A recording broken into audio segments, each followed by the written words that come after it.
Salut bien-aimés dans le Seigneur Jésus-Christ de Nazareth. Et merci de partager quelques instants, quelques minutes de votre journée avec nous dans la méditation des Saintes Écritures.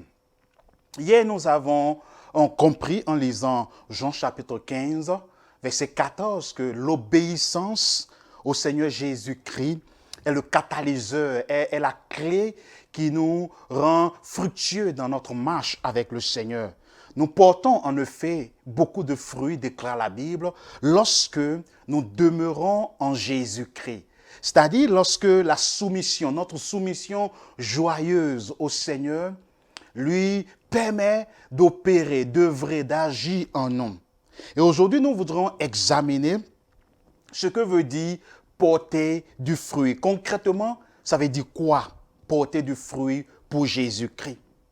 Examinons ensemble quelques textes clés du Nouveau Testament qui nous permettront de dégager le sens biblique de cette expression porter du fruit ou porter du bon fruit dans le Seigneur.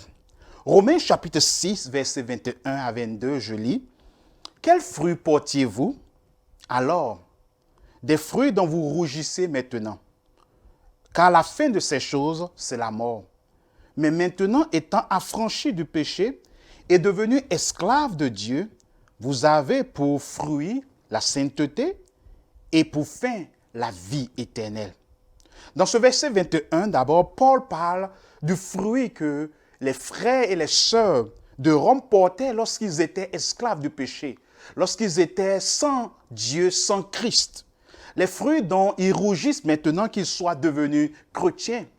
Et au verset 22 aussi, il parle des fruits qu'ils portent maintenant, étant des rachetés en Christ, étant sauvés, ils portent un autre genre de fruits. Et il se réfère à la sainteté ici, au verset 22, comme l'un de ses fruits.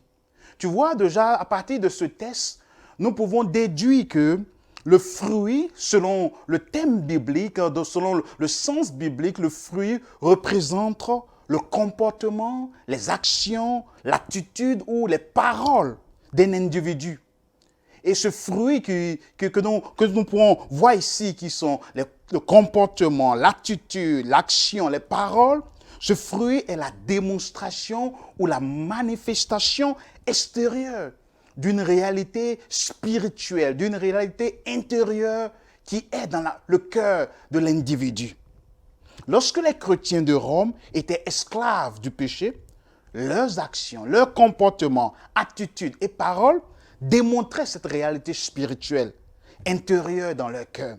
Et maintenant qu'ils sont à Christ, maintenant qu'ils sont unis à Jésus, maintenant qu'ils ont une relation avec Christ, leur vie se doit de refléter cette nouvelle réalité. Et cette idée biblique que le fruit que nous portons représente une réalité intérieure, une réalité spirituelle de notre vie est réitérée dans l'évangile selon Matthieu chapitre 3, verset 8. Et je fais la lecture pour vous. Il est écrit, « Produisez donc du fruit digne de la repentance. » Cette parole de Jean-Baptiste est adressée aux pharisiens et aux sadducéens. Ils venaient en grand nombre se faire baptiser et Jean-Baptiste les confronta et leur dit, produisez des fruits, démontrez par vos paroles, par votre conduite, par votre comportement, par vos actions que vous avez connu le Seigneur et vous vous êtes repentis en vérité et en réalité. Alors porter du fruit en Christ ou porter de bons fruits veut dire manifester dans sa vie les transformations et les changements que Jésus-Christ opère par le Saint-Esprit. C'est manifesté par notre conduite, notre parole, attitude, acte, la réalité de notre relation avec Christ.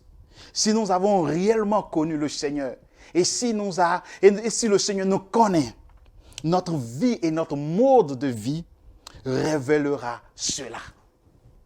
Alors, la question de savoir si un frère ou une sœur porte du fruit peut se poser autrement, en se demandant si cette personne a un comportement, un mode de vie digne d'un enfant du Seigneur. Tu comprends alors maintenant que porter du fruit est une expression qui est d'abord en relation avec notre marche avec Jésus-Christ, qui est en relation avec notre intimité avec Jésus-Christ, qui est en relation avec notre relation avec Jésus-Christ, et non notre activité en Christ, non nos labeurs en Jésus-Christ. Il est vrai que en Jean chapitre 15, verset 16, le Seigneur a dit à ses disciples, c'est moi qui vous ai choisi afin que vous alliez et que vous portez des fruits. Et l'expression la porter des fruits est en relation avec leurs activités, leur labeur en Christ. Mais ce sens qui est en relation avec l'activité vient en second. Le premier sens de porter du fruit, c'est d'avoir une vie qui reflète, qui manifeste et qui démontre les changements, les transformations que Jésus-Christ, par son Saint-Esprit, opère en nous.